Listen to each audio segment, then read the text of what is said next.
Hello and welcome to the Forward Together podcast. I'm Rick Muma, president of Wichita State University. My distinguished guest today is world-renowned opera performer Joyce DiDonato.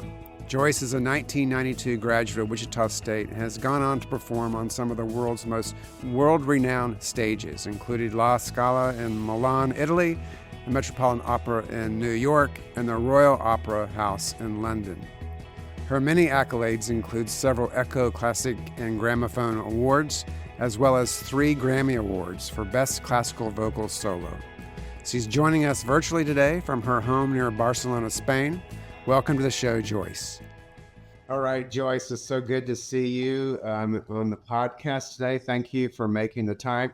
I think people need to understand that we are doing this podcast a little bit different today than we normally do because Joyce is in Europe. So, Joyce, tell us where you are right now.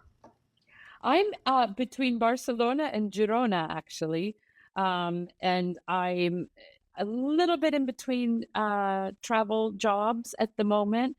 So this is my current base in Spain. Never would have imagined that as a shocker all those years ago. I left Kansas to actually sort of be on a bit of a farm in Spain. But I love it, and I've been working in my garden and enjoying my time here a lot before I gear back up. Well, I know how beautiful that area of Spain is. I was there this past summer. I was in Barcelona this past summer. Beautiful place, beautiful people. Really enjoyed that. So tell us, before we get into some more questions, how did you end up where you are and where you're performing? Just briefly, I know that's probably a lot of things to be asking you, but just so that the listeners understand how you ended up where you are today. Do you know, I'm still a little bit in shock. Sometimes I say, how did this happen? But I was working at the Liceo in Barcelona. I fell wonderfully in love with my partner, and I just couldn't find a reason to leave. Spain is such a beautiful place. Quality of life is extraordinary here. The quality of food and the sunshine. Look, the sunshine is literally coming on my face as I talk. And it's just a beautiful, beautiful place to be based and to recuperate and to enjoy life. I couldn't find really a reason to leave. So I don't know, 10 years later, we're still here. Oh, that's awesome. Well, I can totally understand why you're there. I understand the beauty of the country and the people and the food. All right, so just a couple of questions up front. If we can go back a few years when you came to Wichita State from Prairie Village near Kansas City, Missouri, what made you choose Wichita State? I have to say Kansas City, Kansas. I grew up on the Kansas side and settled on the Missouri side a few years later. But I went to Bishop Miege High School in Kansas City. And I had the most incredible choral experience there. I lived for the choir and for the drama department there. I was in the musicals, and I just loved it. And it was such a nurturing, welcoming place. And I just felt so at home, and I loved singing in the choir.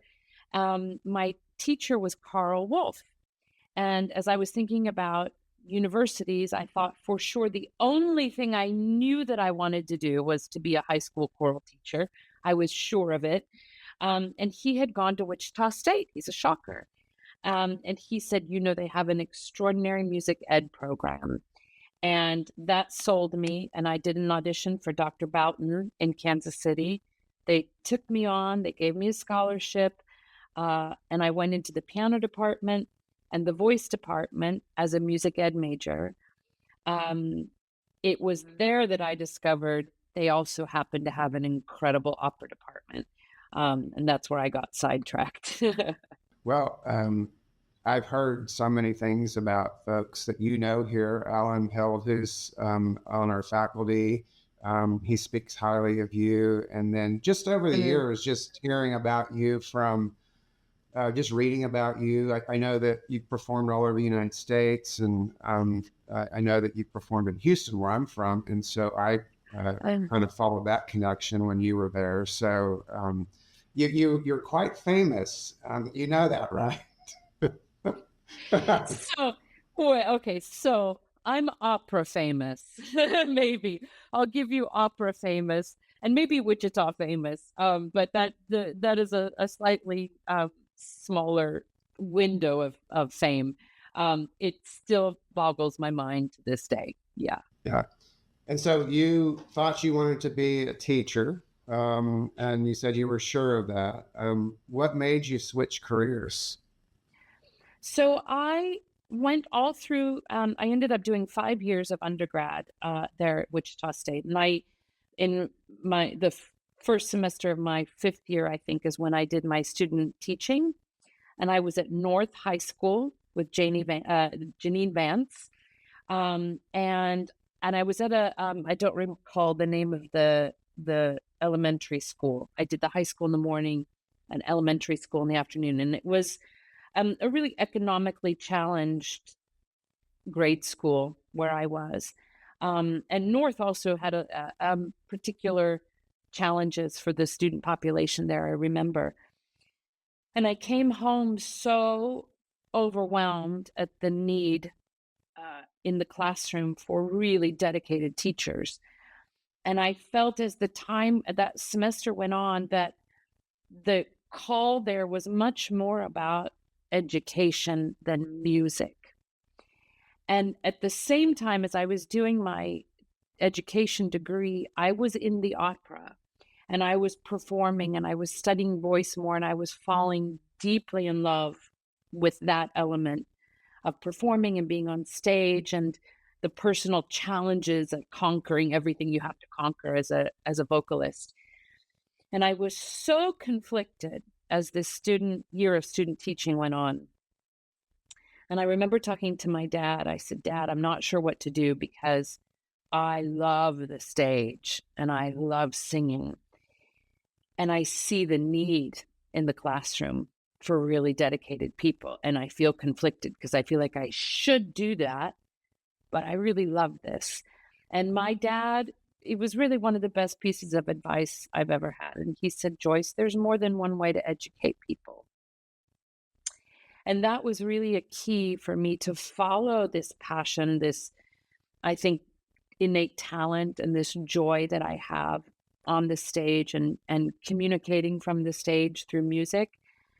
But that idea of educating and helping and transforming lives has really been the North Star for me. I've not been interested in fame so much as, I appreciate you saying that, but that was never the idea of being a star or famous, never was my guiding motivation at all. And so it's one of the reasons I do a lot of master classes and I'm always in contact with young people and really trying to help people um, find something deeper in their lives and find a tool to understand how to be more fully human. This is what arts and music does. It's a long answer. Yeah, Sorry. yeah, no, it's great. But thank you for sharing that. So, kind of a little continuation of that. I know that you were involved in many performances when you're here at the university. Are there any memorable ones that you could point out to listeners? All of them. I lived for those performances on stage. And it started with the choir. Dr. Robert Glassman and Dr. Boughton, they were the choral teachers there. And I just absorbed every element of the choral experiences that we had from the madrigal dinner. We would tour. I had a big solo one time with a concert chorale, and I just thought that was as good as my life was ever going to get. It was a huge mezzo solo called "In the Beginning" by Aaron Copland. And that was a huge deal for me. And I just thought, I've arrived. My dad came from Kansas City to hear it. And then by the time I got more into the opera, Dr. George Gibson, icon. I think he was just recently there doing master classes. I still carry with me, the lessons I learned from him, and I still have his voice so clearly in my ear anytime I take the stage. But I remember I did Così fan tutte in my last year there, and this was a big deal. It was a leading role, and I remember being on stage, and I had to be preset. It was with Lucy McCoy, who was singing Fiordiligi. I was singing Dorabella, and we were behind this Venetian blind, and it would open to reveal us in silhouette. But we had to sit there for about 10 minutes while the men did their opening scene. But we were already on stage, and the nerves were going, the orchestra's playing, and they're singing their hearts out, and you're sitting here thinking, I hope I can sing well and be careful about the nerves. But I remember thinking, this is the first time some of the people in this auditorium are going to hear this masterpiece by Mozart. It's been sung for 250 years around the world, but tonight in Wichita, I have the responsibility of bringing it to life for the first time for some people. And I just remember this. I sort of felt myself get a little bit taller and feel this sense of artistic responsibility. And I clearly still remember it very concretely. And I think about that often when I have a new concert or something. I'm thinking, I have a responsibility for bringing this to people. So clearly, all of my performances there at Wichita State were epic in my mind. Yes. Yeah. That's great to hear. I just wanted to tell you, just last night, I'm not a singer at all, but my background is healthcare. But last night, the Wichita Symphony Orchestra, the Symphony Chorus, the Wichita State University Chorus, the Butler Community College Chorus, and the Wichita Children's Chorus all came together at First United Methodist Church and performed Mozart's Coronation. And I was a reader last night. They had readers interspersed into the concert, and so I read a poem about remembering your voice, and don't forget about how you should pay attention to your environment and your surroundings, and let's not stop being silent about particular issues. And so I don't have the same kind of experience, obviously, that you do, but I definitely can see how you would enjoy that particular aspect of your job. Yeah. That makes me so happy hearing all those groups come together. Beautiful. Yeah, it was a risk. I think I was talking to the conductor, Ryan Beacon, who's the choral director here. And when he went to the Wichita Symphony and said, hey, I'd like to do this, they were like, are you out of your mind? How can we coordinate all this? But it was beautiful. It was sold out. The church was packed. It was really nice to see last night. Anyway, I don't mean to get off. I love it. No, I love hearing that. Yeah. Yeah.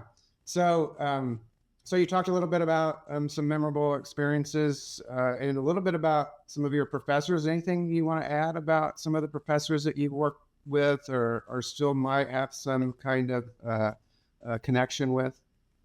All of them. And this really it's so true.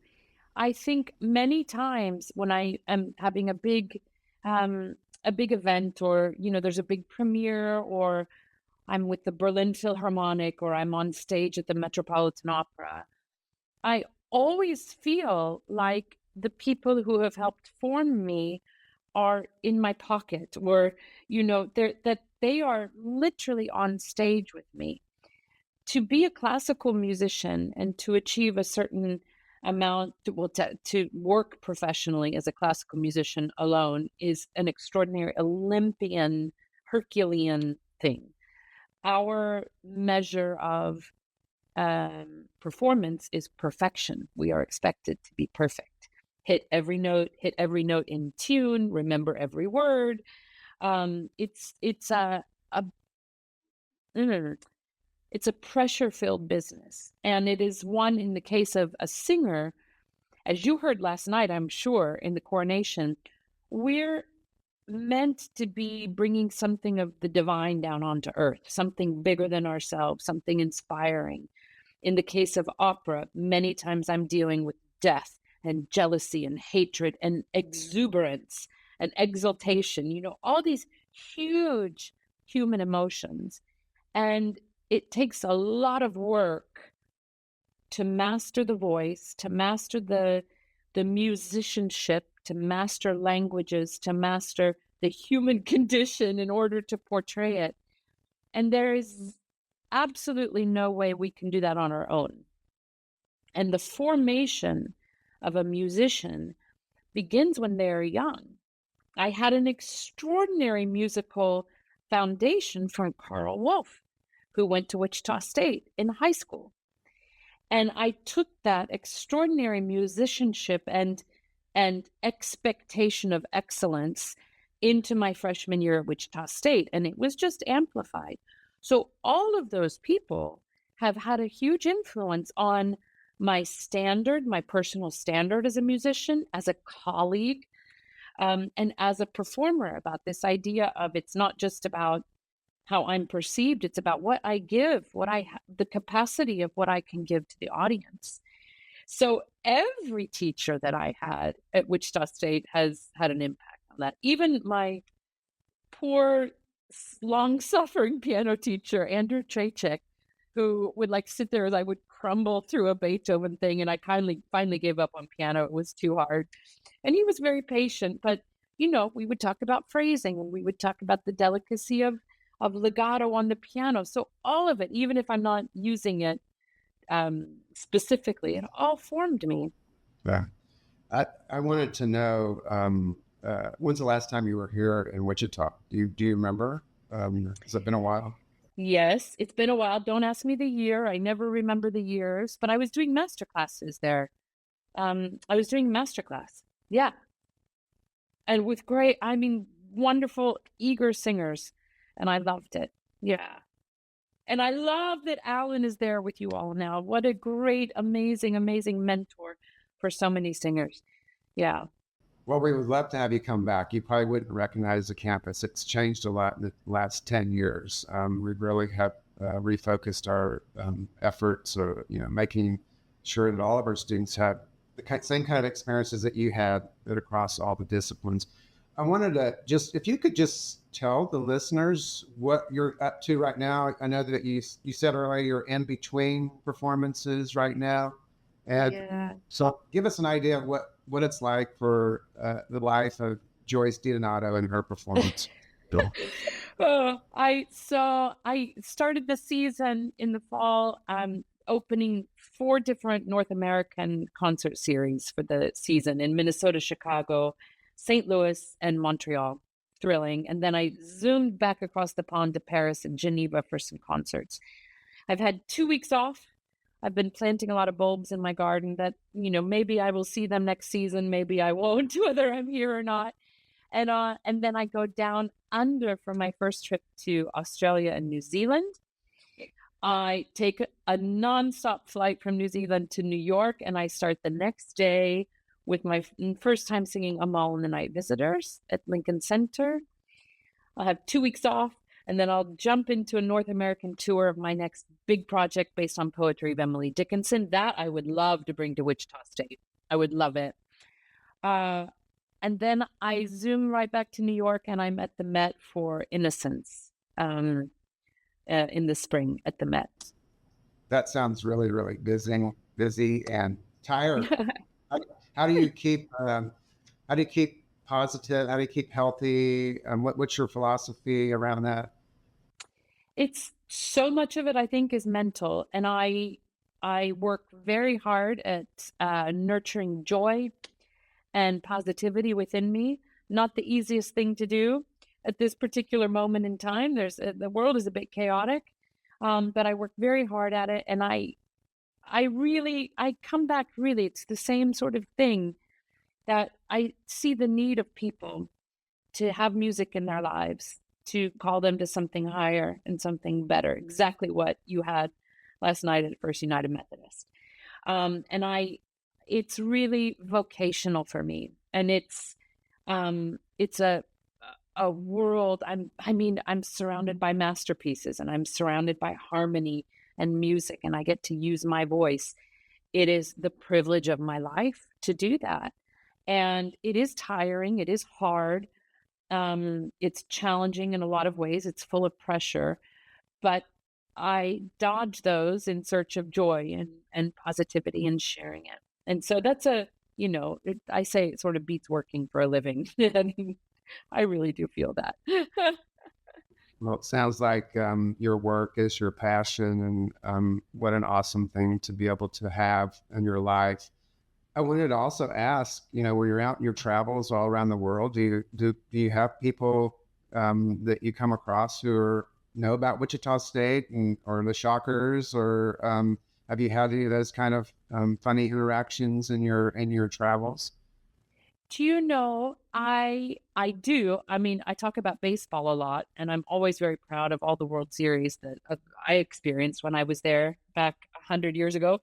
And people also know Wichita State because of Sam Raimi, Alan Held. I mean, the tradition of Carla Burns, the tradition of great singers that have come through there. People are still astounded at it. And sometimes it comes up through Boeing, sometimes it comes up through Pizza Hut, and the one thing I'm very proud of is that I can talk about the heartland of America, and that sense of people will sometimes say, a lot of times from Europe, they say, "Oh, but you have such a good work ethic." I'm like, "I'm from the Midwest, I'm from the heartland," and I'm very proud about that. um uh and I get a lot of questions about, the I come straight from the Bible Belt. That brings up a lot of conversations in Europe as well, especially under current times. And I'm very proud to represent and to show what I consider. I don't mean to be in sort of what's the word? Not humble, braggadocious. But I feel like I'm the poster child for the American dream. Somebody who works really hard, somebody who is a great colleague, somebody that supports other people, somebody that looks for everybody to have an equal chance. I came from a very, very low income, low middle class family. I got scholarships all through school. I worked really hard. I was surrounded by extraordinary colleagues. And I feel like it represents the best of America. And I mean that in a heart-filled way, in a very heart-filled way. And I'm proud to represent that side of America in the world. Well, the listeners may not know this, and Joyce, we want to also make sure you understand how proud we are that you are one of our alums and that you represent us well. And what you just said really rings true with me. But one of the things the listeners may not know, that we're going to be bestowing upon you an honorary doctoral degree at our commencement in December. And we're very honored to be able to do that. The Board of Regents approved that at their September meeting. And when I have to present proposals for honorary doctorates, it's very formal. The board's sitting in front of me, and I go up to the podium and I read the information about the folks that we bring to the board. And this year it's you. And everybody around me, the other presidents of the universities, are sitting right next to me when I'm speaking, and they're all paying attention to Joyce DiDonato being recognized in this way. So I want you to know, it's just not the university, it's just not me, but it's the entire state of Kansas Board of Regents, and we're so happy to be able to provide that recognition for you. I appreciate that so much. If you had told Joyce and little Joyce Flaherty in 1988 that this would happen, she would never have believed you. I'm really deeply honored. Thank you so much. Oh, you're welcome. And thank you for signing on to the podcast today, all the way from near Barcelona. And we're going to continue to follow your career. And we hope at some point you'll get to swing by Wichita and Wichita State so we can meet in person. But in the meantime, we wish you all the best in your performances and your work. And I know that we're very proud of you. So thank you so much. Thank you so much. That means the world to me. Take care. Thank you. Thanks to our listeners for joining today. Be sure to rate, follow, and share the podcast so others can find it too. And if you're curious to learn more about the ideas we touched on, check out my book, Student-Centered, Innovation-Driven, A Guide to Transforming Higher Education. It dives deeper into the story of Wichita State's transformation and what it takes to lead meaningful change. Visit wichita.edu/book for more information, and go Shockers!